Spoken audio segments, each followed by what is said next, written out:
This program is designed to show the latest aircraft evacuation research work carried out by the Applied Psychology Unit of Cranfield University in the United Kingdom. The research was the first of its kind to incorporate the use of escape slides with competitive passenger behavior.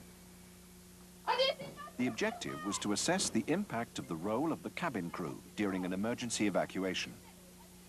The research was commissioned by the UK Civil Aviation Authority and the US Federal Aviation Administration.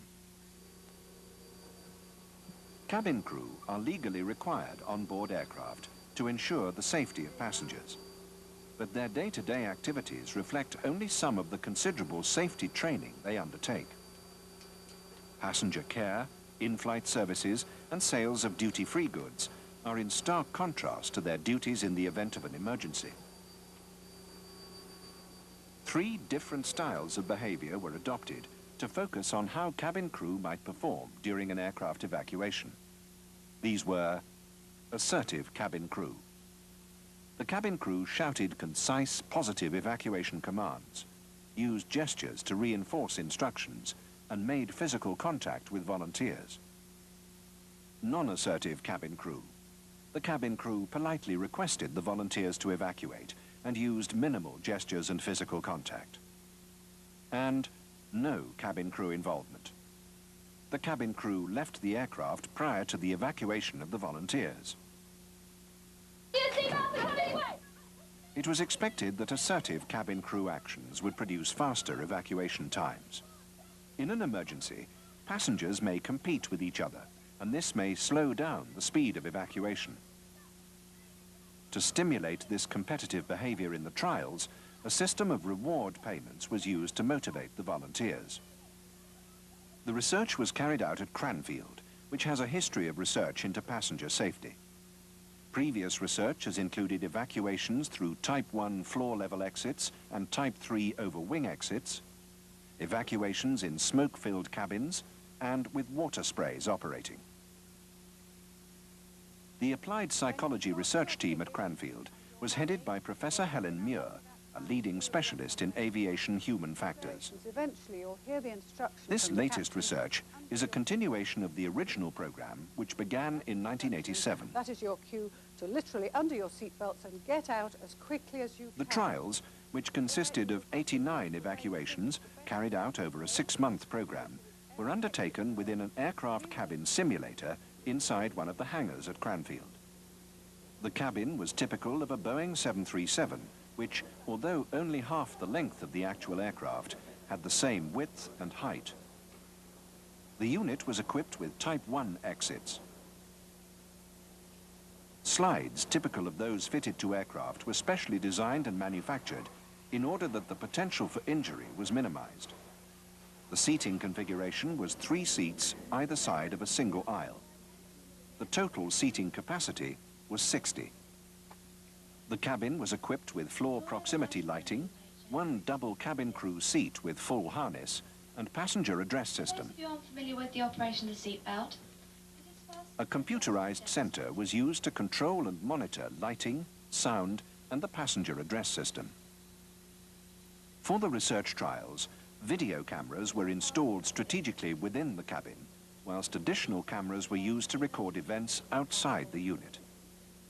Trial participants were volunteers, recruited from advertisements placed in local newspapers. Strict guidelines were used to select volunteers, including age, weight, and medical condition, to reduce the possible risk of injury during the trials. The volunteers were given very little information prior to the tests, in order that they would not be influenced in advance of the test scenarios. On arrival, they reported to the registration desk and were issued with an identification number and then photographed. The identification numbers were printed on bibs to ensure they were clearly visible to the cameras.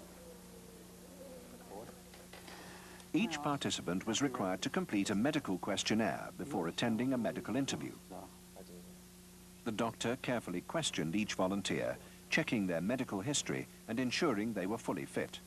As a result, a number of volunteers were unable to take part in the trials.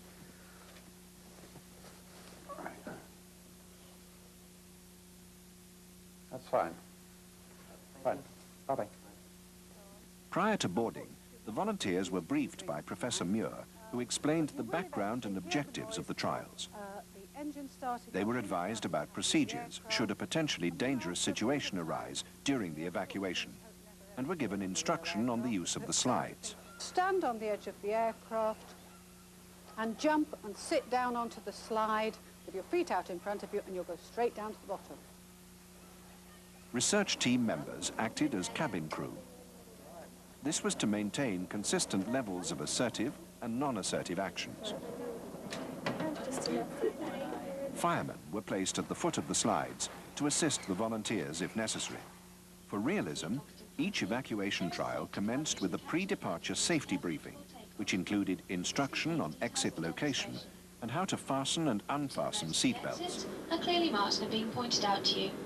These are the two. In order that volunteers would not anticipate the command to evacuate, each test started at a different stage of a simulated flight. After each aircraft evacuation, the volunteers completed a questionnaire recording their experiences during the evacuation. Assertive crew produced the most rapid evacuations, using concise, clear, positive and loud commands. If volunteers hesitated at the top of the slides, the cabin crew physically intervened to ensure that the flow rate of the evacuation was not slowed down. The cabin crew also provided assistance to volunteers who became wedged at the bulkhead. Analysis of the questionnaires indicated that volunteers responded well to the assertive behavior of the crew. Research team members discussed the general reaction of volunteers during assertive evacuations.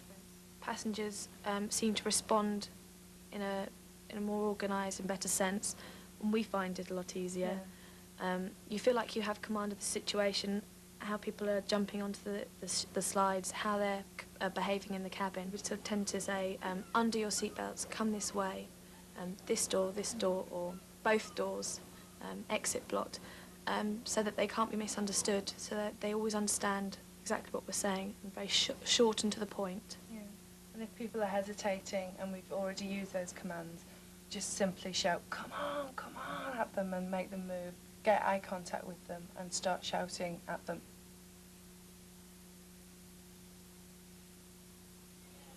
When the crew adopted a non-assertive role, the rate of evacuation was much slower. Volunteers were more hesitant to jump onto the slides. Build-up occurred at the bulkhead as there was minimal crew intervention. When it's non-assertive, I don't feel like I have control in the cabin. And I think the passengers also prefer our assertive behaviour. They feel like they can trust us and that we're going to get them out. Whereas when we're being non-assertive, I think we've even had instances when passengers are very angry because we haven't really played a sort of more positive role in their evacuation.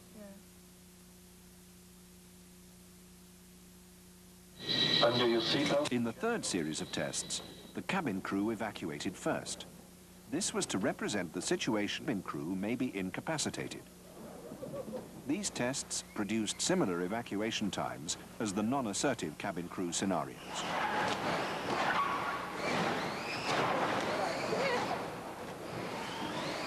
This scenario also created the worst blockages at the bulkhead. During many of the trials, some of the volunteers demonstrated particularly highly motivated behavior. Two of these volunteers explained why they had climbed over the backs of seats. I mean, I got out of my seat and there just seemed to be a wall of people and they weren't going anywhere. I looked to my side and there was just like empty seats. I thought it's going to be the quickest and easiest route, so just seats really, just straight over the top. Yeah. I wanted to get out, obviously, like everybody else. We know it's a mock situation, but as soon as you get a aircraft of people just charging to get out, you want to get out as well. My aisle in front of me was just totally blocked. You can't go through them, so the only way you've got is around them. And that was it. I just went around them as quick as I could. It's self-preservation. I want to live. There's the plane's on fire, you know, you say, after you? No, you get out. No, certainly for me, I just didn't care about the other people. You know, I just wanted to get myself off. Didn't really care about them, didn't think about them. Just wanted to get off. I got out to the seat and it was blocked, so I decided I'll go over the seats, and away I went. And I started passing a few people, thinking, great, this is going. And all of a sudden, the seats collapsed. I actually caught my foot in between the seat, and like everyone was keeping going, and I was stuck. I started to panic. I was really getting concerned, and I mean, I was just going wild from then. Just got my foot out, carried on barging people out of the way, and in the end, I think I probably ended up going slower. Bouncy, come this way. On completion of the evacuation trials in December of 1994, the results were analysed by the research team. Additionally, the Cranfield work has produced extensive data on the rates of passenger evacuation. This has assisted Professor Gallia at Greenwich University with the development of a computer model for evacuation rates known as Exodus. Currently, during the aircraft certification process, full-scale evacuation trials are carried out. It must be demonstrated that an aircraft is capable of being evacuated in 90 seconds using only 50% of the exits.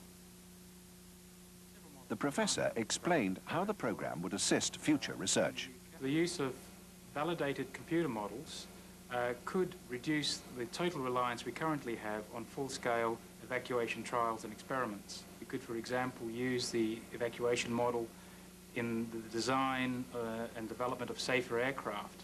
During the spring of 1995, a CAFAA produced detailing the findings of the research. Some of the main conclusions were that the behavior of cabin crew significantly influenced the speed at which passengers were able to evacuate an aircraft. The number of cabin crew also significantly influenced the evacuation speed. The cabin crew must play a positive role in order to achieve a rapid evacuation. And cabin crew should be trained specifically to behave in an assertive manner during an evacuation.